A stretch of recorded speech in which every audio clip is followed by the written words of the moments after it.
sterile lab processing. So you will be sending it to the sterile supply department in order for them to process those. So, and then they will give you a replacement. Along the way as well, I do not have yet the oxygen right there, but along the way, the oxygen as well, there is a nebulization or your humidifier. Your humidifier, you put sterile water right there, and then you put it on before you place the patient in an oxygen. Okay? So, hindi ko alam kung saan yung mga tube-tube niyan. Kasi pag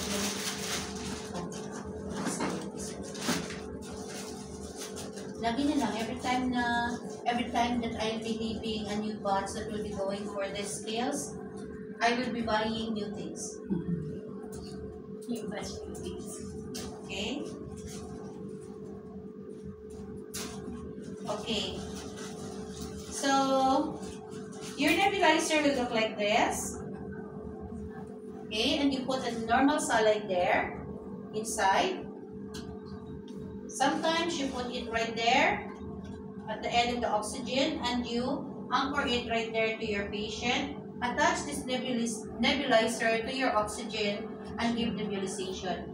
Now, there are cases where you cannot put nebulizer directly to the patient. And one of these cases is a chronic obstructive pulmonary disease patient because you cannot give a lot of oxygen to this patient. Okay? The reason behind there is right there in your book. Okay? So you have to read your book because I wanted you to learn more about those things. But I will be doing the lecture later on.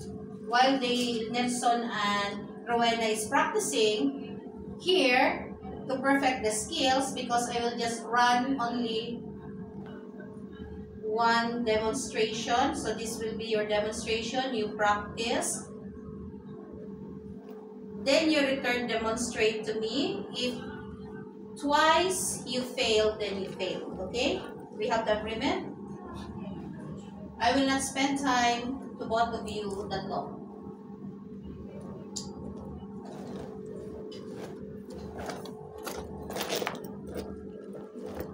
Okay.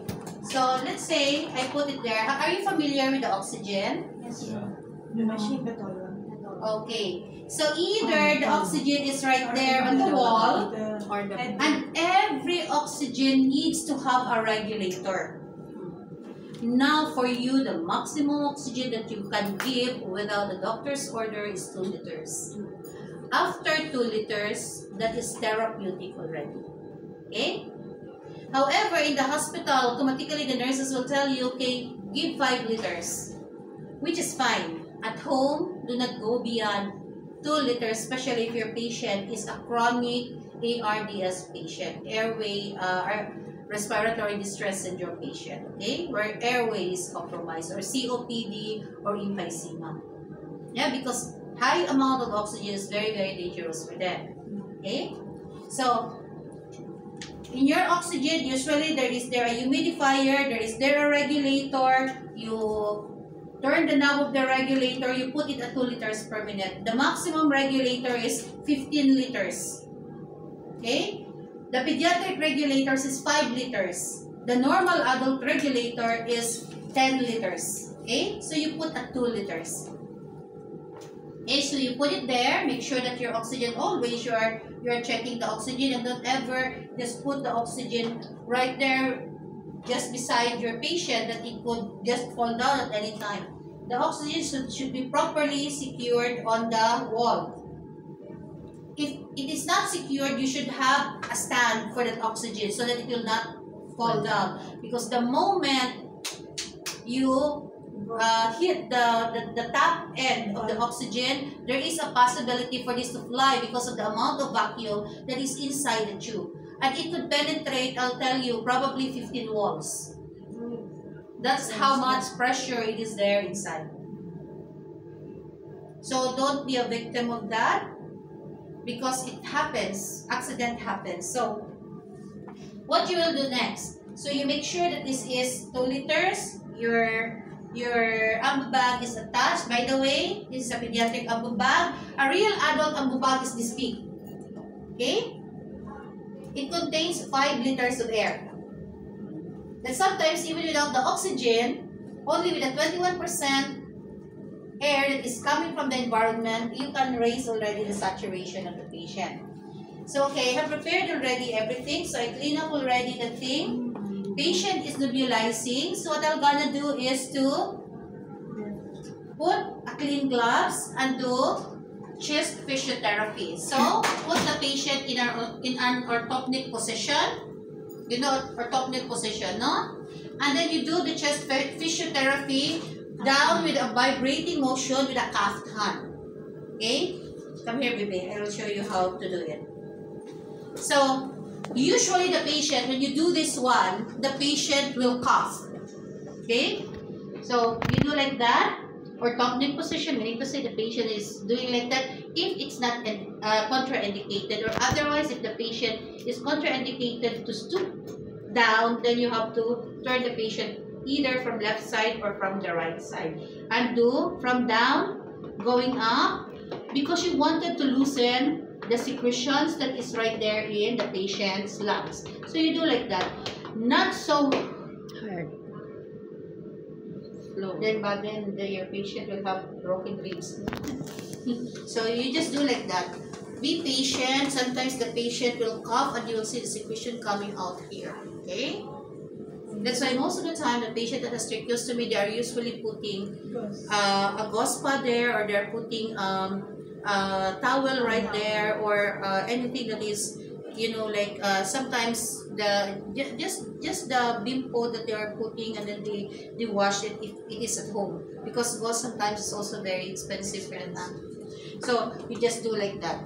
Now after that, keep the patient in this position again, in semi-Fowler's position. Semi-Fowler's is again 45 degrees, right? Yes, ma'am. So keep the patient in semi-Fowler's position. You know, Berlin, your tracheostomy will really come out now. Okay? So, and then you do your hand hygiene. You still remember how to do your hand hygiene? Huh? Yes, okay. of course.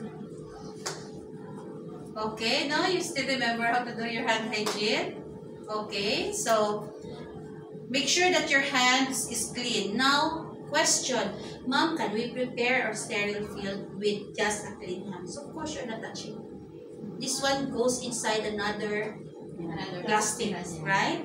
So what you're gonna do is to cover this one with an incontinent pad so that all the fluid will be absorbed by the incontinent pad. Then put your sterile pack right there. You should have your gloves right there. You should have your water to rinse your tube. You should have your normal saline. And let's assume this is hydrogen peroxide. If you're the first one who opened this one, you know that you have to put the label. Normal saline lasts only for 24 hours. Usually, hydrogen peroxide, it depends on manufacturer's instruction. The best way to have this one is to have it only open for 30 days, and after that you have to discard. So whether it still have a lot there inside, you just have to discard it, okay? So the maximum is 30 days. Or if you see already a little brownish discoloration inside. So let's say I have it there. So I prepare already everything. Now the rule of the house is, if you are not yet prepared, do not use gloves, okay?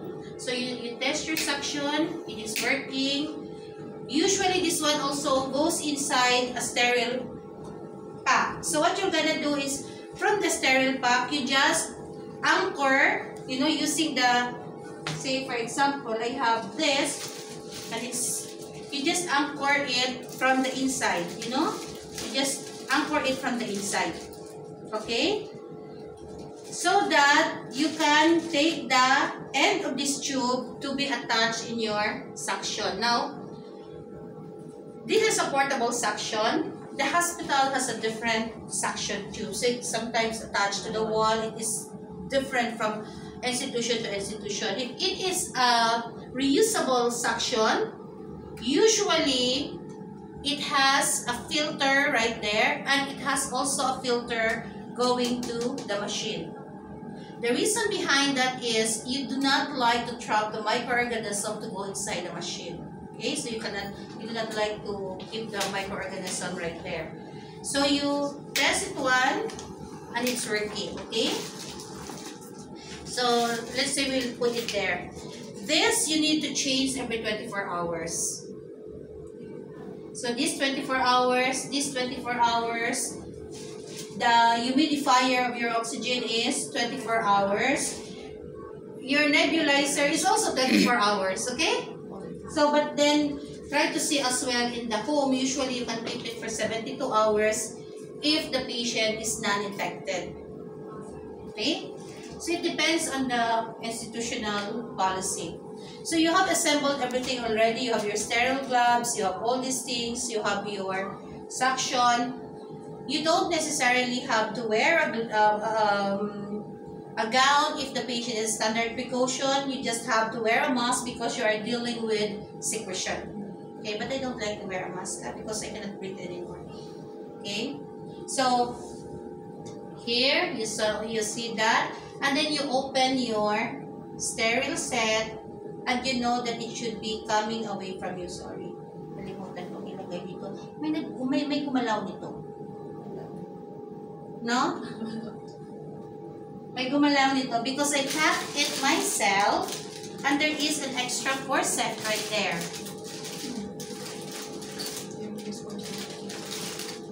So I don't know where is the other forceps, but there is an extra forceps right there.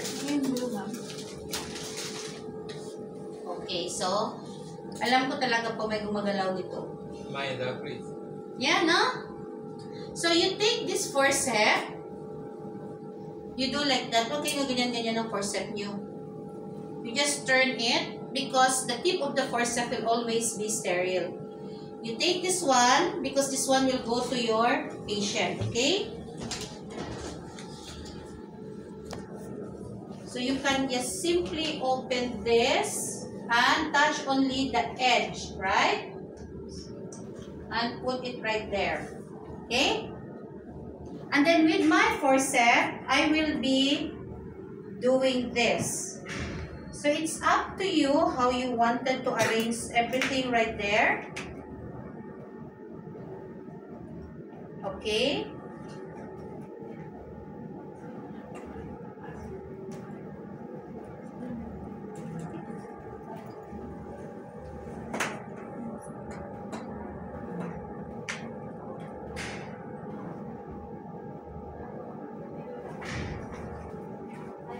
Okay, and then this one goes to that area.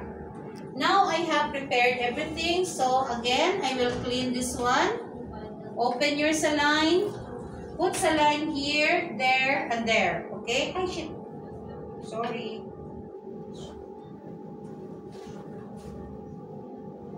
So, I'm contaminating my surface already.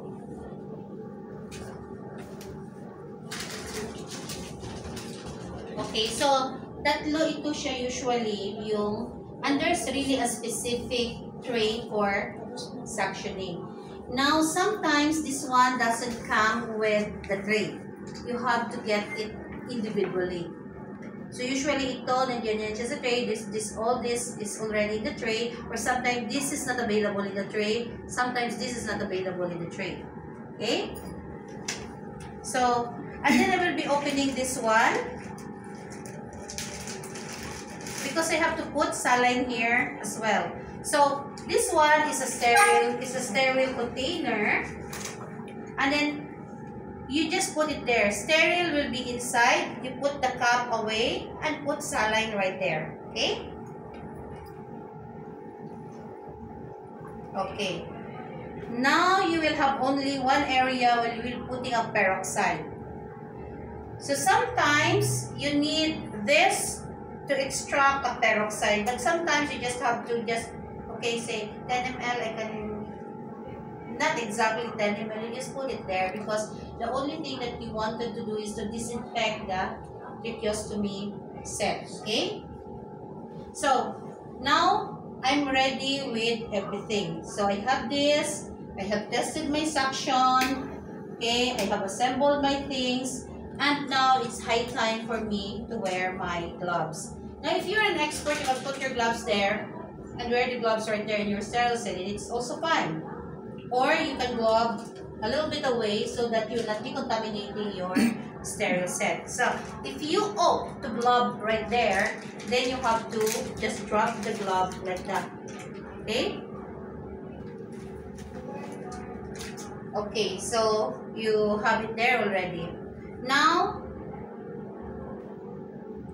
I will not touch anything there, but I will just anchor my gloves away. So you see, make sure that you will not be touching anything there because you have to anchor it away. And then from here, you cannot also drop the area where you are touching to your sterile field. Okay, so your glove will just be like this. If you wanted to do it right there. So what is the safer one? Glove away. Okay, so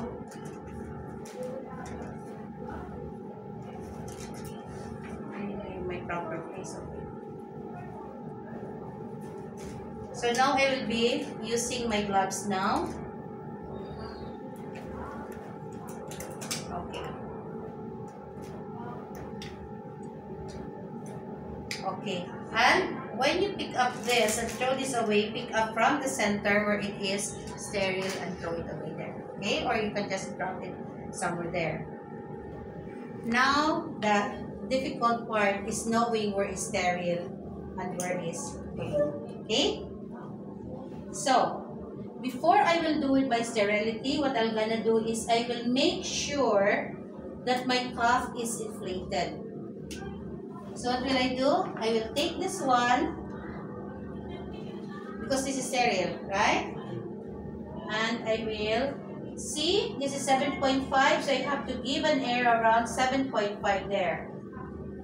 So what will happen here is the air will go to the balloon inside, and this is the indication that the balloon is holding properly. And then this one will be discarded right there without touching anything. Okay?